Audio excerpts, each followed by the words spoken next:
Ghost stories in Hindi में आप सभी का स्वागत है। दोस्तों, अगर आप लोग इस चैनल पर नए हो तो इस चैनल को सब्सक्राइब कर लीजिए। जाकर हमारी दूसरी कहानियाँ ज़रूर देखें और सुनें। आप लोगों को बहुत मज़ा आएगा। साथ ही साथ डिस्क्रिप्शन बॉक्स में हमारा इंस्टाग्राम का लिंक है और व्हाट्सएप का नंबर है। अगर आप में से कोई हमें अपनी कहानियाँ भेजना चाहता है तो उस लिंक पर क्लिक करके हमें अपनी कहानियाँ भेज सकता है। चलिए बढ़ते हैं हमारी कहानियों की ओर।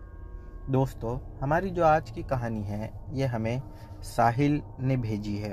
इन्होंने पहले भी हमारे चैनल के साथ एक कहानी शेयर कर रखी है। चलिए इनकी कहानी शुरू करते हैं। मेरा नाम साहिल है। वैसे तो हम 3 भाई हैं। आज जो घटना मैं आप लोगों को बताने जा रहा हूँ ये 2011 दिसंबर के महीने की घटना है। घटना से 1 साल पहले 2010 में हम झारखंड में रहते थे, लेकिन वहाँ पर बहुत ज़्यादा लॉस होने की वजह से हम सभी लोग वहाँ से नॉर्थ इंडिया के एक दूसरे स्टेट में शिफ्ट हो गए। जब हम लोग वहाँ पर शिफ्ट हुए तो वहाँ जाने के बाद हमारे पास कोई काम नहीं था, इसीलिए जितने भी पैसे बचे थे वही पैसे इकट्ठा करके हम लोगों ने गांव में एक छोटा सा गोडाउन खोल दिया। वो गोडाउन गांव के पिछले हिस्से में था। वहाँ पर लोग ज़्यादा आते जाते नहीं थे, लेकिन हाँ, थोड़े ही समय में हमारा धंधा अच्छा चलने लगा। हम वहाँ से जितना भी सामान था उसे ऑल ओवर इंडिया में भेजा करते थे। एक शाम की बात है कि मैं अपने घर से गोडाउन की ओर गया। तभी मेरा छोटा जो भाई था उसके एग्ज़ाम्स चल रहे थे, तो उसने मुझे जाने के लिए मना कर दिया। वो कहने लगा कि भाई आज मुझे नहीं जाना, तू चले जा, मेरे पेपर्स चल रहे हैं। मेरा कॉलेज भी ख़त्म हो चुका था। मैंने कहा कि ठीक है। मेरे पिताजी की तबीयत उस समय काफ़ी ज़्यादा ख़राब थी, जिस वजह से वो घर पर शाम में 5 बजे आ जाया करते थे। उसके बाद रात के 8-9 बजे तक मैं ही गोडाउन देखा करता था। जब उस दिन मैं गोडाउन पर जा रहा था तब मुझे निकलने में लेट हो गया था। 6:30 बज चुके थे और ठंड काफ़ी ज़्यादा थी। ज़्यादा ठंड होने की वजह से रास्ते में कोहरा भी बहुत था। फिर भी मैं बहुत मुश्किल से अपने गोडाउन तक पहुंच ही गया। जब मैं गोडाउन पर पहुंचा तो गोडाउन पर सिर्फ 2 ही मजदूर थे। वो लोग मुझसे कहने लगे कि जितना भी माल था या फिर जो भी ऑर्डर्स था वो सभी हम लोगों ने भेज दिया है। उनमें से एक कहने लगा कि आज मैं जल्दी जाना चाहता हूँ, मेरे घर पर कुछ काम है। तभी वो दूसरा मजदूर भी कहने लगा कि मैं भी इसके साथ चले जाता हूँ, वैसे भी आज का सारा काम तो हम लोगों ने ख़त्म ही कर दिया है। दरअसल वो दोनों दूर के कोई रिश्तेदार भी थे, इसी वजह से मैं उन लोगों को मना नहीं कर पाया और उन्हें भेज दिया। मैं गोडाउन पर बैठा हुआ था कि अचानक एक आवाज़ आई। ऐसा लगा कि किसी ने दूर से पत्थर फेंका हो। मैं तुरंत बाहर गया। जाकर आसपास देखा तो पाया कि गोडाउन के सामने बाहर कुछ काला सा पड़ा हुआ था। मुझे लगा कि ये काले रंग का क्या है। कोहरे की वजह से साफ तो नहीं दिख रहा था, इसीलिए मैं उसके नज़दीक जाकर खड़ा हो गया और जब मैंने देखा तो पाया कि वो किसी जंगली जानवर का काले रंग का सर कटा हुआ पड़ा हुआ था। मैं ये देखकर घबरा गया कि इसका सर यहाँ पर किसने फेंक दिया और अब भी उसमें से खून जा रहा था। मैं भी देख ही रहा था कि अचानक से मुझे ऐसा लगा जैसे मेरे पीछे कोई आकर खड़ा है। मैंने जैसे ही पीछे मुंडी घुमाई तो पाया कि कुछ नहीं था और मैं 1 मिनट के लिए रुककर अपने पीछे गौर से देखने लगा कि क्या पता कोई जंगली जानवर भागकर तो नहीं गया या गोडाउन में तो नहीं घुस गया। जब मैंने अच्छे से देख लिया और पाया कि सच में वहाँ कोई नहीं है तो दोबारा उस कटी हुई मुंडी की ओर देखने लगा, लेकिन तब तक वो कहीं गायब हो चुकी थी। मैं इस बात को लेकर परेशान था कि अचानक से ये सर कटा हुआ कहाँ चला गया।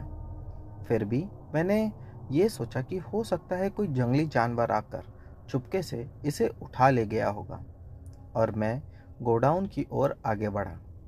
जैसे ही मैं गोडाउन में जाकर बैठा मेरा सर काफ़ी ज़्यादा भारी लगने लगा। शरीर में बहुत ज़्यादा दर्द होने लगा। ऐसा लग रहा था कि जैसा मानो कोई मेरे ऊपर चढ़कर बैठा है। ये सब चल ही रहा था कि दोबारा गोडाउन के बाहर एक जोर की आवाज़ हुई। जब मैं बाहर निकलकर देखा तो गोडाउन के बाहर जो एक बड़ा सा पेड़ था वो अपने आप कट कर गिर चुका था। सोचने वाली बात ये थी, ना तो हवाएं चल रही थी और ना ही उस पेड़ को किसी ने काटा था। तब वो पेड़ ऊपर से कट कर अपने आप कैसे गिरा। मैं मन ही मन सोचने लगा कि अच्छा हुआ इस पेड़ के पास या उस पेड़ के नीचे कोई नहीं था, वरना आज तो वो पक्का मारा जाता। दोस्तों, जब मैंने उस पेड़ को कटते हुए या गिरते हुए देखा, तब मैं मन ही मन ये सोच रहा था कि आज शायद मुझे जल्दी ही घर चले जाना चाहिए, क्योंकि यहाँ पर पता नहीं क्यों मुझे आज ठीक नहीं लग रहा। मैं भी ये सब सोच ही रहा था कि अचानक मुझे बिल बनाने का याद आया। जितनी भी डिलीवरी वो पूरे दिन में की गई थी, उसका बिल बनना अब भी बाकी था। मैंने तुरंत ही पेन और बुक निकाला और बिल बनाने में लग गया। लेकिन मेरी तबीयत अपने आप में ही काफ़ी ज़्यादा ख़राब लग रही थी। मैं जब बिल बना रहा था तभी मैंने फिर से एक आवाज़ सुनी। इस बार वो आवाज़ बाहर से आ रही थी और ऐसा लग रहा था जैसा कि 2-3 लोग शायद आपस में लड़ रहे हो। मैं तुरंत ही बाहर निकलकर देखने लगा, लेकिन कोहरे की वजह से मुझे कुछ भी दिखाई नहीं दे रहा था। आवाज़ अब भी आ ही रही थी। जिस ओर से वो आवाज़ आ रही थी, मैं उसी ओर आगे बढ़ता चला गया। कुछ ही दूरी पर जाने के बाद, शायद 50-100 मीटर के बाद, मैंने 3 लोगों को देखा, जो कि तीनों ही काले कपड़े में थे और तीनों ही वो औरतें थी। लेकिन उनकी आवाज़ काफ़ी झाड़ी थी। ऐसा लग रहा था जैसे कि कोई आदमी की आवाज़ में वो लोग आपस में लड़ रहे हो। मैंने दूर से ही आवाज़ लगाया, अरे क्या हुआ, कोई प्रॉब्लम है क्या? लेकिन उनकी कोई आवाज़ नहीं आई और न ही तो उन्होंने कोई जवाब दिया। वो बस आपस में लड़े ही जा रहे थे। जब मैंने देखा कि वो लोगों ने सुना नहीं, तब मैंने दोबारा फिर से चिल्लाया, अरे कुछ तो बोलो। लेकिन अब भी उनमें से किसी का कोई जवाब नहीं आया। मैंने सोचा कि इनके और करीब जाकर देखता हूँ। जैसे ही मैं उनके करीब गया तो मैंने देखा कि वो तीनों की शक्लें काफ़ी ज़्यादा डरावनी थी और वो तीनों आपस में ही एक दूसरे पर हमला कर रहे थे। उन्हें देखकर मैं डर गया। उनमें से एक के तो काफ़ी ज़्यादा नोकीले दांत उस अंधेरी रात में चमकते हुए दिखाई दे रहे थे। जैसे ही उन तीनों ने मुझे देखा और तब तक मैं उनके करीब पहुंच चुका था, वो तीनों ही मुझ पर हमला करने के लिए पीछे दौड़ने लगे। मैं जल्दी से वहां से भागा और गोडाउन में आ गया। गोडाउन में आने के बाद जब मेरे गोडाउन में लाइट में मैंने जब पूरी उनकी शक्ल देखी, तब डर के मारे मैं कांपने लगा।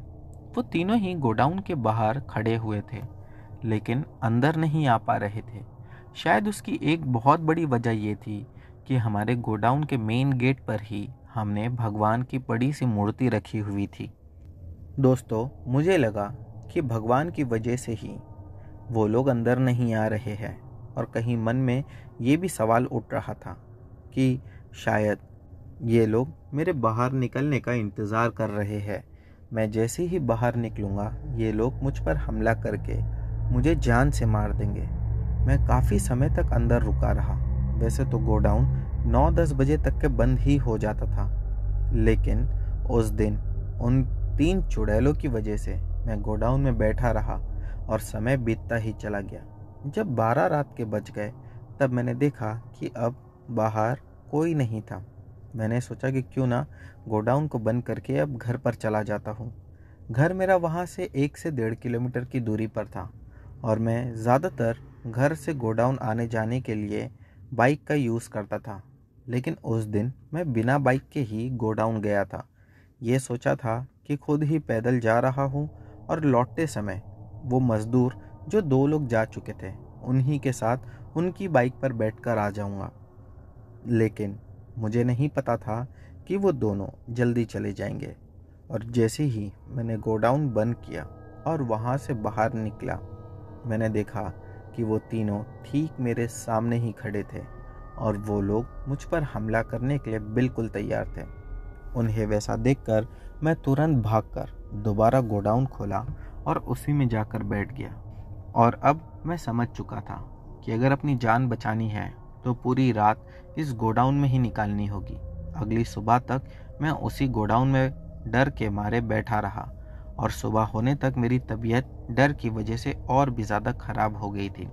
दोस्तों, जब मैं गोडाउन से निकलकर अपने घर गया अगली सुबह, तब मैं इतना ज़्यादा बीमार हो चुका था कि मुझे रिकवर होने में 15 दिन लग गए। उसके बाद से मैं गोडाउन में दिन के समय जाता था और जैसे ही सूरज डूबता था तब तक काम ख़त्म करके मैं घर पर आ जाता। मैंने ये बात किसी को नहीं बताई थी। मैं नहीं चाहता था कि लोग इस बात से डर जाएं। आज इस घटना को 12 साल हो चुके हैं। हमारा गोडाउन आज भी वहीं पर है, लेकिन डेवलपमेंट होते होते अब हमारे गोडाउन तक भी वो गांव बढ़ चुका है। यानी कि गोडाउन के आसपास गांव में लोगों के घर बन चुके हैं। तो अब गोडाउन में रात में 10 बजे तक रुकने में भी किसी बात का कोई डर नहीं रहता। तो दोस्तों, ये थी साहिल जी की कहानी। बढ़ते हैं अगली कहानी की ओर। दोस्तों, हमारी अगली कहानी निखिल की है। चलिए इनकी कहानी शुरू करते हैं। मेरा नाम निखिल है। ये घटना मैंने अपने पापा से सुनी थी। कई साल पहले मेरे पापा रिक्शा ड्राइवर हुआ करते थे। मेरे पापा बताते हैं कि एक बार की बात है जब मैं एक भाड़ा लेकर, यानी कि एक सवारी लेकर एक जगह से दूसरी जगह जा रहा था। जब उस सवारी को मैंने बिठाया तब उसके बैठने के बाद मुझे रिक्शा काफ़ी ज़्यादा भारी लग रही थी। मैंने फिर भी कुछ ना कहते हुए यहाँ वहाँ की बातें शुरू कर दी। मैं अपना अकेले में ही बड़बड़ा रहा था, लेकिन वो आदमी मुझे कोई जवाब नहीं दे रहा था। मैंने एक बार रुक कर फिर से उनसे पूछा, आप कुछ बोल क्यों नहीं रहे हो? इसके बाद भी उस आदमी का कोई जवाब नहीं था। अब मुझे थोड़ी सी चिढ़ हो रही थी। कुछ समय आगे चलने के बाद मैंने फिर से उससे कुछ पूछा, लेकिन अब भी उसने कोई जवाब नहीं दिया। इस बार मुझे ऐसा लगा कि हो सकता है ये आदमी बहरा है या फिर शायद किसी नशे में है, इसलिए मेरी बात का कोई जवाब नहीं दे रहा। मैंने जब पीछे मुड़कर उसे देखा तब वो घूर कर मुझे ही देखे जा रहा था। मुझे कुछ अजीब सा लग रहा था। मैंने सोचा कि अब मैं इससे कुछ बात ही नहीं करूँगा। मैं इससे पूछता हूँ, ये मुझे कोई जवाब ही नहीं देता। मैं अब रिक्शा चला रहा था कि अचानक से पीछे से मुझे एक आवाज़ आई। मैं बिना पीछे मुड़े ही जो रेयर व्यू मिरर होता है उसमें से देखने लगा, तो पाया कि पीछे कोई नहीं है। ये देखकर मैं एकदम घबरा गया और तुरंत पीछे मुड़ कर देखा। वो आदमी अब मेरी ओर देखा, एक भयानक सी हंसी हंसा और कहने लगा, समझ आ गया ना मैं कौन हूँ? अब रिक्शा चला। मुझे ये देखकर बहुत डर लगने लगा। अब पसीने छूट रहे थे डर की वजह से। मैं जल्दी जल्दी रिक्शा चला रहा था और मन में बस ये सोच रहा था कि जल्दी से इसे जहाँ जाना है वहाँ तक पहुँचा दूँ। फिर कुछ ही समय के बाद अब रिक्शा मुझे हल्की महसूस होने लगी। जब मैंने इस बार पीछे पलट कर देखा तो पाया कि पीछे कोई नहीं था। शाम के कुछ 7 बज रहे थे। मैं किस रास्ते पर आ गया था अब मुझे भी नहीं समझ रहा था। मैंने अपने आसपास देखा तो वहाँ कोई नहीं था। मैंने सोचा कि रिक्शा को घुमा लेता हूँ और जल्दी से घर की ओर निकल जाता हूँ।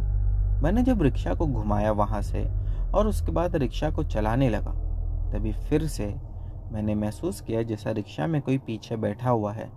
जब मैं पीछे मुड़कर देखा तो वो शैतान मुझे देखकर हंसते हुए कहने लगा, कहाँ जा रहा है? पहले मुझे छोड़, उसके बाद घर जाना। मुझे अब उससे इतना डर लग रहा था कि मैंने उसे मना करना ठीक नहीं समझा और रिक्शा को एक बार फिर यू टर्न लेकर उसी जगह जाने लगा जहाँ पर उसने मुझे जाने के लिए कहा था। कुछ देर आगे चलने के बाद एक छोटा सा गांव मुझे दिखाई दिया। जब वो गांव के पास से मैं रिक्शा को लेकर जा रहा था तब मैंने पाया कि अब रिक्शा में पीछे कोई नहीं बैठा है।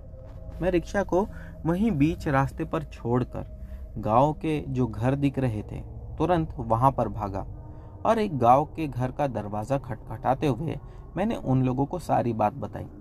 तभी ही वो घर के लोग बाहर निकले और आसपास से कुछ लोगों को इकट्ठा किया और उसके बाद सभी लोग मेरे साथ रिक्शा तक आए। जब वहां आकर उन लोगों ने देखा तब मेरी रिक्शा अब भी वहीं पर पड़ी हुई थी और बिल्कुल खाली थी। वो लोगों ने कहा कि यहाँ पर तो कोई नहीं है। तभी ही 3-4 बड़े बड़े चौड़े कुत्ते आकर उस रिक्शा के पास रुक गए और भौंकने लगे। गांव के लोग भी कह रहे थे कि ऐसे कुत्ते हमने पहले कभी नहीं देखे थे। और उसके बाद वो सभी कुत्ते एक झटके में अपना रूप बदलकर हवा में उड़ने लगे। वो अब काले साए बन चुके थे और फिर ऊपर से उड़ते हुए वो कहीं गायब हो गए। गांव के लोग भी इस घटना से काफ़ी ज़्यादा डर गए थे।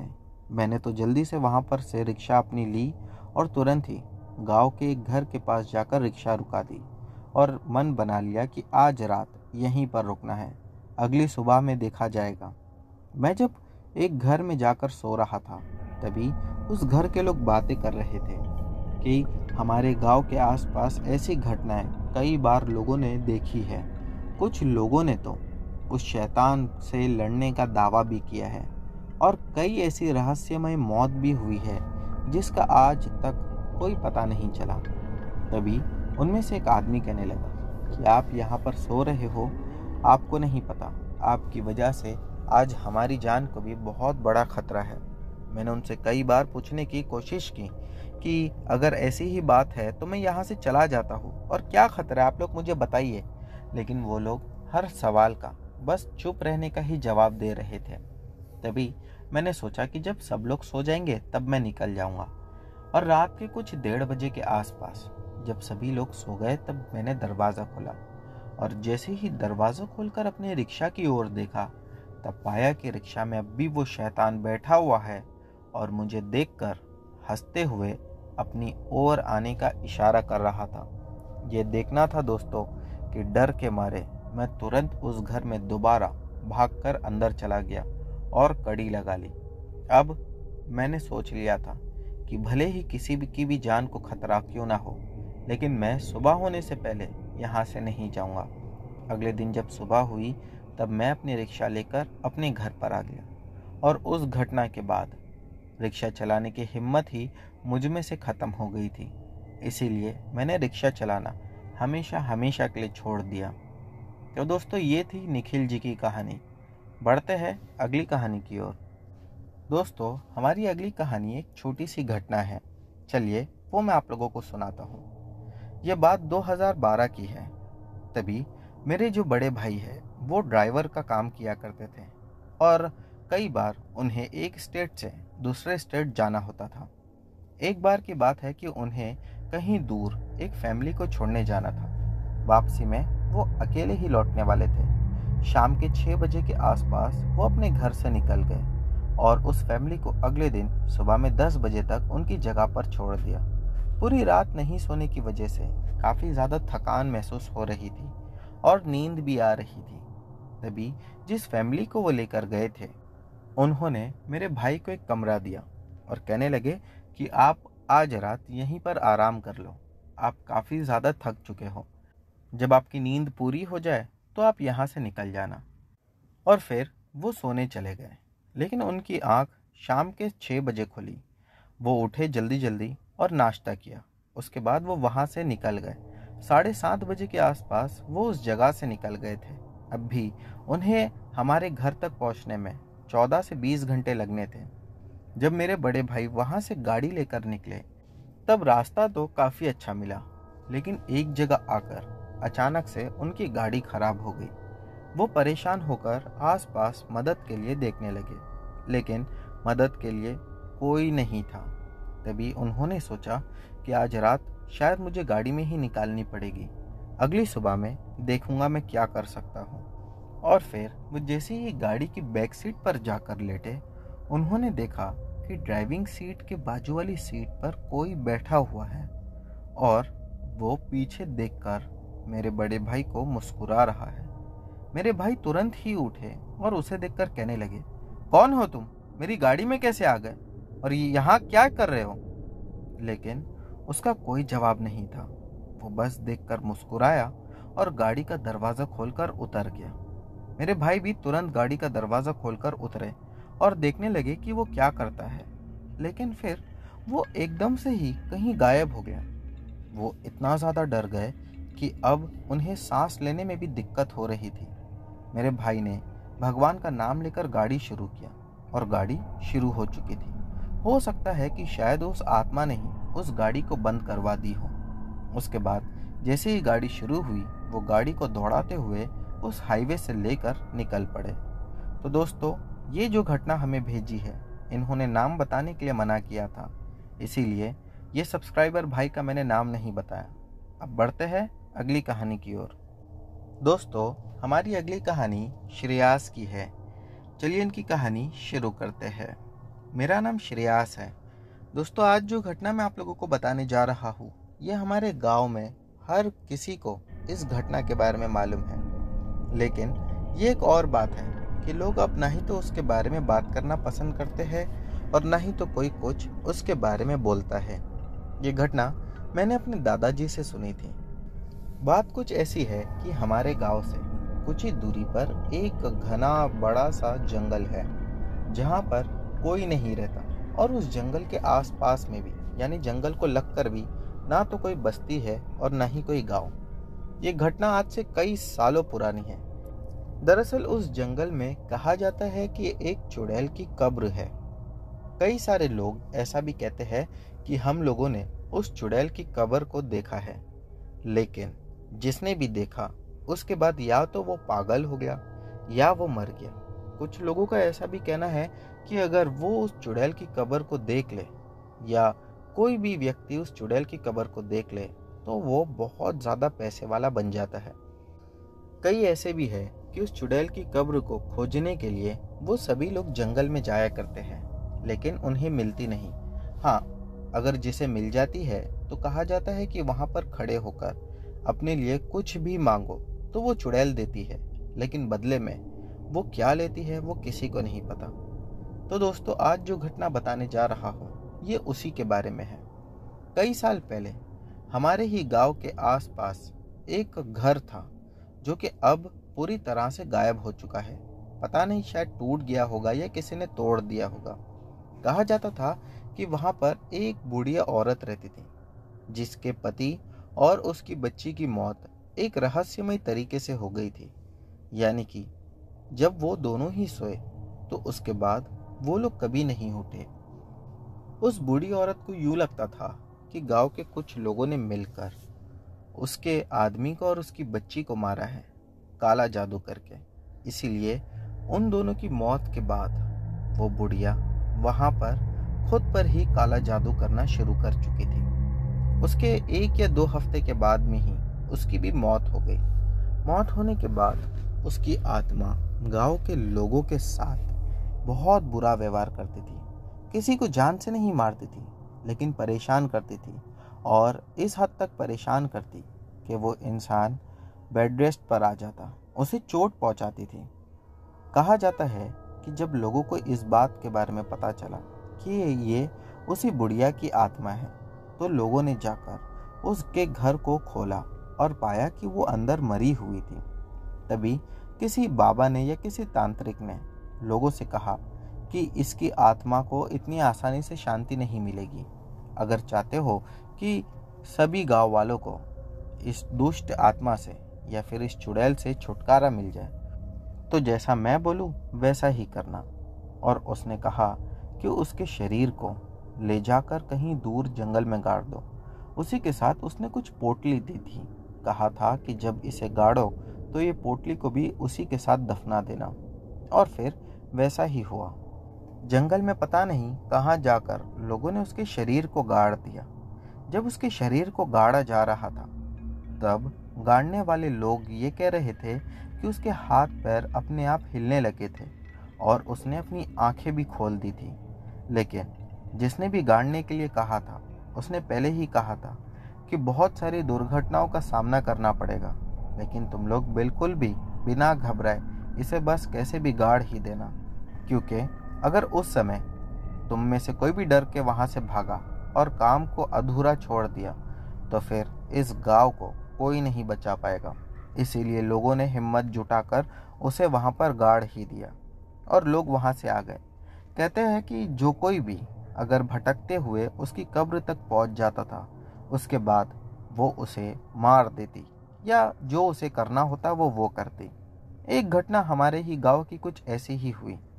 2 आदमी थे जो कि दोनों ही आपस में भाई थे। ये कुछ 1991 की घटना होगी, जब दो आदमी मिलकर उस कब्र को खोजने लगे और जंगल में चले गए। कहते हैं कि 3 दिन के बाद जंगल के बाहर एक आदमी की उसमें से लाश मिली, जो कि बुरी तरह से कटी फटी थी। लोगों को यूँ लगा कि हो सकता है इसे किसी जंगली जानवर ने मार कर यहाँ पर छोड़ दिया होगा, लेकिन लोग शायद गलत थे। अगले ही दिन उसके दूसरे भाई की लाश भी वैसी ही हालत में मिली। अब लोगों के दिल में डर बढ़ने लगा था कि ये क्या हो रहा है और ऐसा क्यों हो रहा है। लोगों ने इसके बारे में ना जानना ही ठीक समझा और सब लोग ये सोच रहे थे कि अभी हमें क्या लेना देना।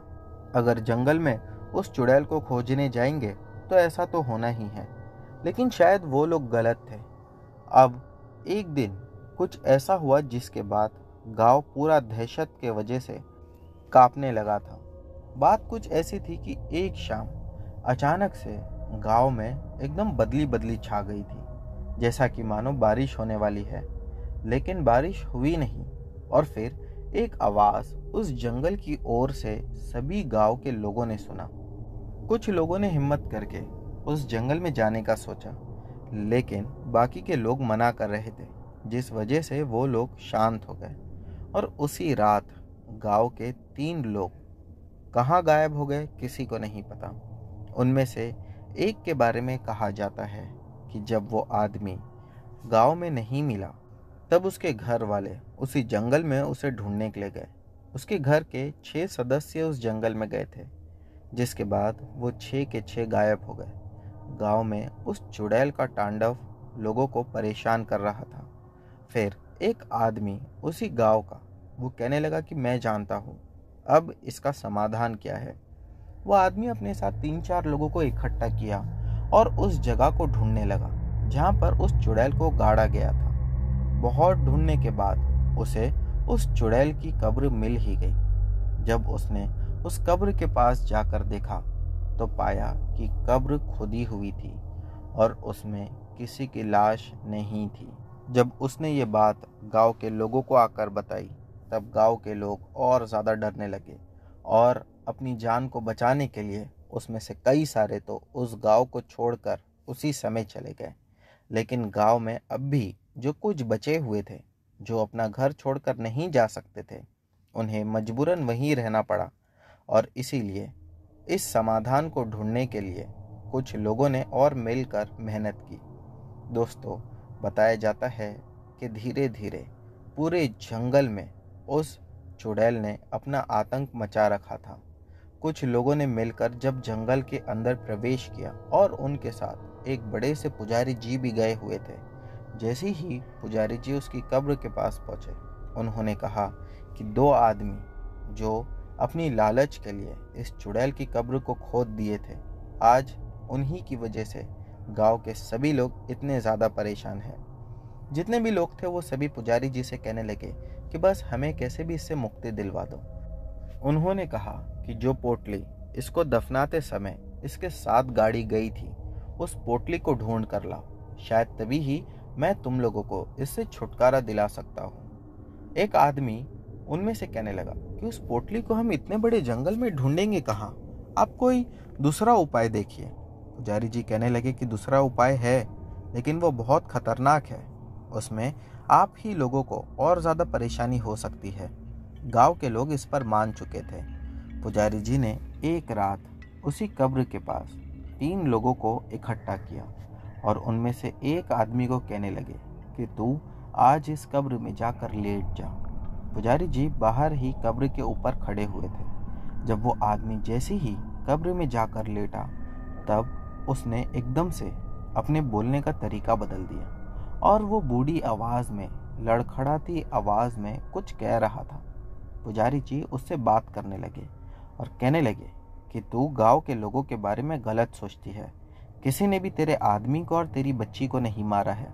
अगर तू चाहती है कि सब कुछ ठीक रहे और तेरे साथ और आगे कोई बुराई ना हो, तो तेरी भलाई इसी में है कि तू इन लोगों को छोड़कर कहीं दूर चले जा, वरना मैं तुझे आज नहीं छोड़ूंगा। दोस्तों, शायद वो पुजारी जी की ताकत को जानती थी, इसीलिए वो तुरंत ही उस आदमी के शरीर को छोड़कर वहां से बाहर निकल गई। और फिर पता नहीं वो कहीं हमेशा हमेशा के लिए चले गई, क्योंकि उसके बाद कभी भी किसी ने उस चुड़ैल को ना तो देखा ना महसूस किया। लेकिन आज भी कहा जाता है कि उसकी कब्र श्रापित कब्र है, इसीलिए वहां जाने की अनुमति किसे भी नहीं दी गई। हाँ, अगर कोई भूले भटके वहां पहुंच जाता है तो उसका बचना नामुमकिन है। तो दोस्तों, ये थी श्रेयास की कहानी। बढ़ते हैं अगली कहानी की ओर। दोस्तों, हमारी अगली कहानी समीर ने भेजी है। इन्होंने पहले भी हमारे चैनल के साथ कहानी शेयर कर रखी है। चलिए इनकी कहानी शुरू करते हैं। मेरा नाम समीर है। आज जो घटना मैं आप लोगों को बताने जा रहा हूँ, ये घटना मेरी मम्मी ने मुझे बताई है। चलिए घटना पर आता हूँ। बात आज से कई साल पुरानी है। तब हमारे गांव में शादी थी। हमारा गांव राजस्थान में है। आप सभी लोगों को पता ही होगा कि राजस्थान की गर्मी कितनी ज़्यादा होती है। जब मेरी मम्मी और मेरे घर के कुछ लोग गांव में गए हुए थे उस शादी को अटेंड करने, तब मैं भी उन लोगों के साथ गया हुआ था। मेरी उम्र उस समय 6 या 7 साल की थी।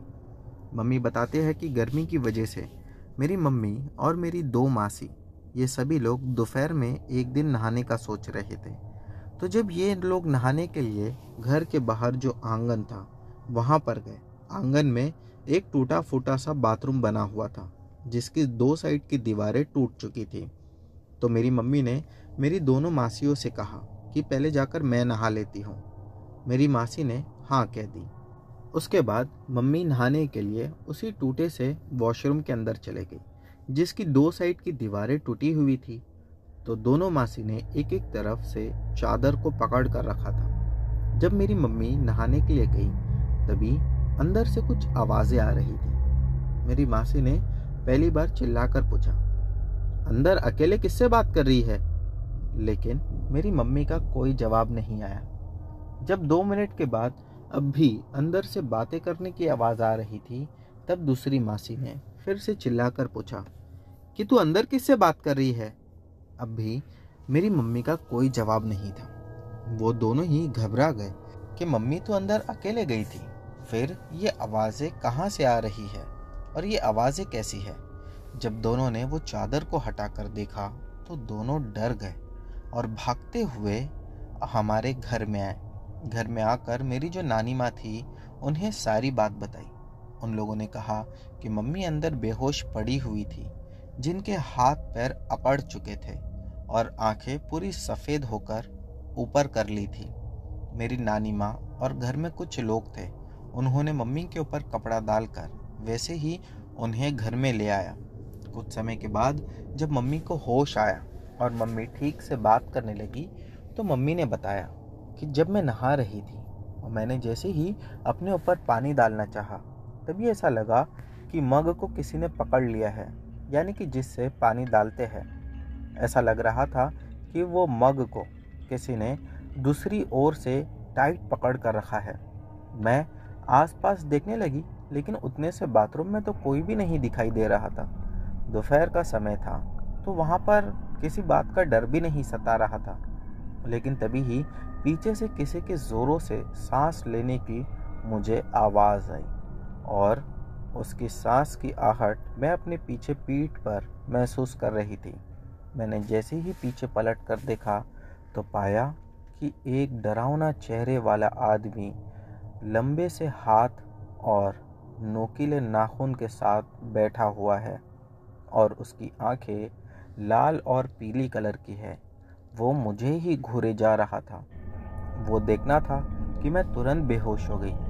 दोस्तों, उसके बाद मेरी मम्मी को बहुत ज़्यादा बार बार फेट आती थी। कई बार वो बेहोश हो जाती थी।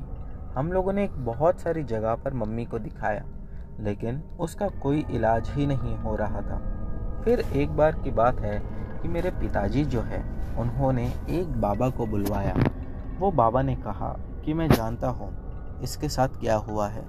दरअसल इसके ऊपर एक जिन आशिक हो चुका है और अब उस जिन को इसके ऊपर से हटाना बहुत ज़रूरी है, वरना कुछ ही समय में वो इसे जान से मारकर अपने साथ ले जाएगा। जब हम सभी लोगों ने बाबा की बात सुनी, तभी मेरे पिताजी बाबा के सामने हाथ जोड़कर कहने लगे, आपको जो करना पड़े आप करो, लेकिन मेरी पत्नी को ठीक करो।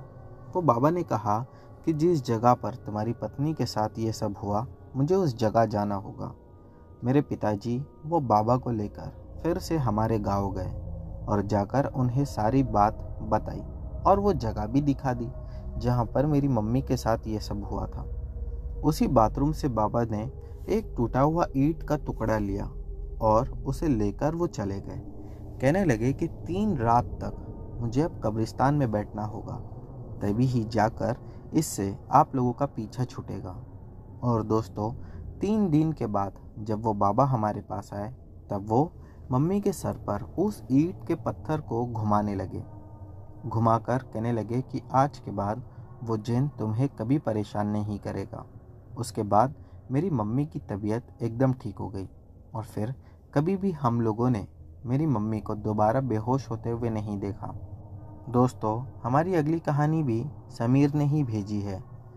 समीर बताते हैं कि एक घटना मेरे चाचा के साथ घटी थी।